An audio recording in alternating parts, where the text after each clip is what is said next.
présente cette application d'analyse de profit and loss ou analyse du compte de résultats prêt à l'emploi qui te permettra d'analyser tes comptes de résultats sur plusieurs aspects. À l'ouverture du fichier, tu apparaîtras sur la page d'accueil. La page d'accueil te permet de naviguer sur les différents onglets de ton application. À l'achat de l'application, tu devras dans un premier temps aller sur l'onglet Balance.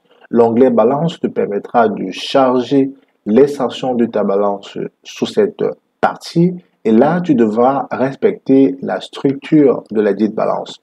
En copiant-collant, tu devras respecter en première colonne les numéros de colonne, puis les libellés, les soldes de clôture débit, les soldes de clôture crédit et pour finir, les dates de clôture. En précisant, pour les soldes de clôture, tu devras remplacer toutes les cellules vides par du 0.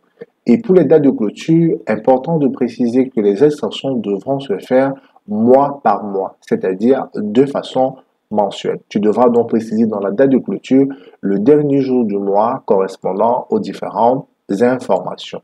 Alors, avant de effectuer le copier-coller, tu devras supprimer mes données. Pour cela, tu vas te positionner à partir de la deuxième ligne et tu iras jusqu'à la toute fin de mon tableau, puis un clic droit, supprimer, et là tu vas prendre, supprimer les lignes du tableau. Une fois que la suppression est faite, tu devras apercevoir à cet instant uniquement la toute première ligne. Tu vas donc procéder au copier-coller de tes valeurs pour affecter effectivement les données de ta structure. Une fois que c'est fait, tu peux commencer ton analyse. On va donc commencer par l'onglet Reporting. Une fois que j'y suis, la première chose, ce serait d'actualiser, de cliquer sur ce bouton Actualiser pour que mes nouvelles données puissent être prises en compte. Et c'est ce que tu devras faire à chaque fois que tu vas ajouter des nouvelles informations dans ta balance. Cliquez sur le bouton Actualiser et le tableau de reporting se mettra à jour. Le tableau de reporting te permet d'avoir le mouvement mensuel de tous les comptes qui ont été créés. Ainsi, tu pourras avoir la date, le compte de résultat, le libellé, le solde, la somme des écritures et la position de ton opération. Tu peux décider de trier ce tableau en fonction de l'année. Je peux prendre 2022. Je peux choisir un trimestre. Je peux choisir un mois. Je peux décider d'afficher uniquement les comptes de produits. Et là, je n'ai que les comptes de produits. Ou je pourrais tout simplement choisir d'afficher le compte 60 et visualiser uniquement les comptes 60 pour l'année 2022. Ça, c'est l'objectif du reporting. Tu pourras aussi, grâce à l'onglet compte de résultats, très important de préciser que nous avons tout ici au-dessus des boutons de navigation qui nous permettent de scroller d'une analyse à un autre. Pour le compte de résultats, tu devras choisir l'année voulue et le tableau va se mettre à jour en fonction du choix choisi, du choix effectué, autant pour moi. Alors, la structure du compte de résultat respecte le carnaval du système comptable OHADA. Tu pourras donc réaliser cette analyse sur trois aspects. Les 3 dernières années, les trimestres de l'année choisie et les mois de l'année choisie. Tu as donc ton compte de résultat que tu peux décider visualiser soit en partie, en choisissant par exemple de visualiser l'analyse mensuelle ou de visualiser l'analyse trimestrielle ou de visualiser uniquement l'analyse des 3 dernières années ou de décider de visualiser entièrement ton compte de résultat sous ces 3 axes d'analyse. Par la suite, j'ai aussi prévu une analyse selon le solde significatif de gestion où tu devras choisir l'année, puis tu devras aussi choisir le mois, par exemple mai, et là, tu as tes soldes significatifs de gestion qui se mettront à jour en fonction de la période choisie.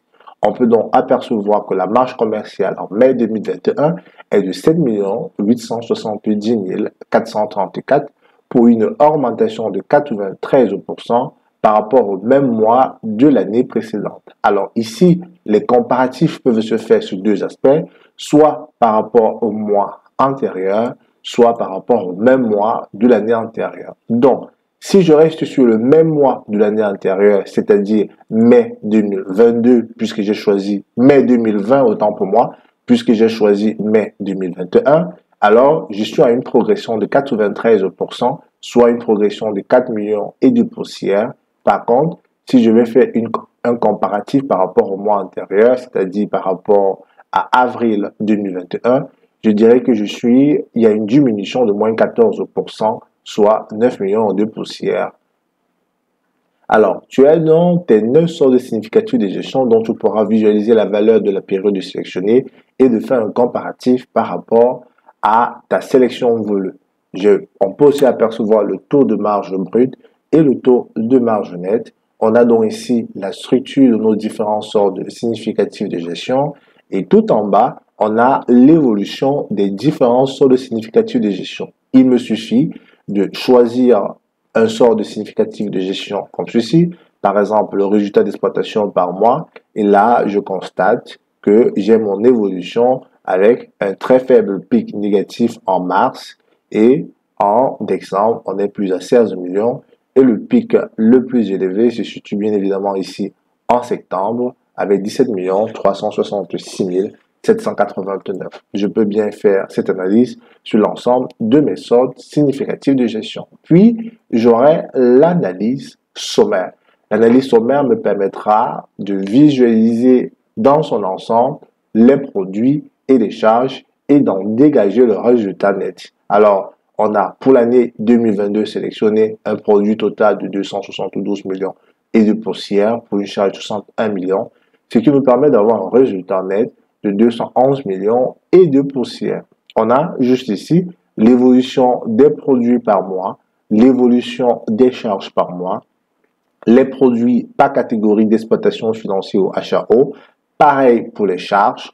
On a juste ici un comparatif entre les produits et les charges et avec une visu sur le taux de marge net par mois. Juste en bas, on peut encore apercevoir un graphique présentant la marge brute et un autre présentant la marge nette. Bien évidemment, cette analyse peut être faite en filtrant sur soit l'année, soit le trimestre ou le mois.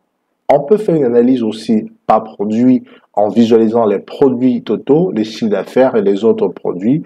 Et juste ici, on constate que le chiffre d'affaires de 211 millions, soit 78% du produit total, et les autres produits représentent donc 22% du produit total. On constate pour le chiffre d'affaires qu'on a un taux de progression par rapport au mois précédent de 1335%, soit une augmentation de 14 millions et de poussières, pour une progression de 817,9% pour les autres produits, soit 6 millions et de poussières.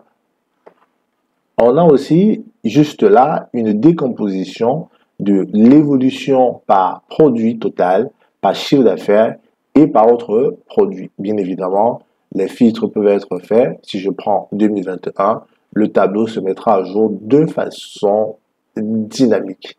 On a donc ici un comparatif mes produits par catégorie, le top 5 des produits, le flop 5 des produits. Ici, l'ensemble des produits dans l'ordre décroissant par compte. Et là, on a sur la période sélectionnée l'ensemble des comptes qui ont été ouverts avec le mois sélectionné, juste là, toute l'année 2021. Si je prends par exemple mars, j'aurai ici uniquement les informations relatives au mois de mars qui a été sélectionné. Alors, on va scroller jusqu'en haut pour voir l'ensemble des opérations qui ont été réalisées concernant les produits pour le mois de mars avec le solde final. On a juste ici cette petite indicatif qui nous permet d'avoir le niveau de progression de notre barre de défilement, de savoir si on est tout au début de notre barre de défilement ou on est tout simplement tout à la fin. Cette analyse se fera de façon similaire par rapport à l'analyse des charges. Donc, si je m'en vais sur l'analyse des charges, on a la même structure d'analyse que pour l'analyse des produits. Voici donc présenté votre application d'analyse de votre compte de résultat qui est disponible pour la petite contribution de 25 000 francs CFA. Je laisse mes contacts dans la description. Au cas du besoin, pour plus d'informations, pour acquérir l'application, tu peux soit me contacter directement, soit acheter l'application sur Gumroad, dont je mettrai aussi le lien dans la description. Je suis Lister Fangan, concepteur formateur dans les domaines de tableaux de bord et de reporting pour Excel et Power BI. À très bientôt. Bye bye.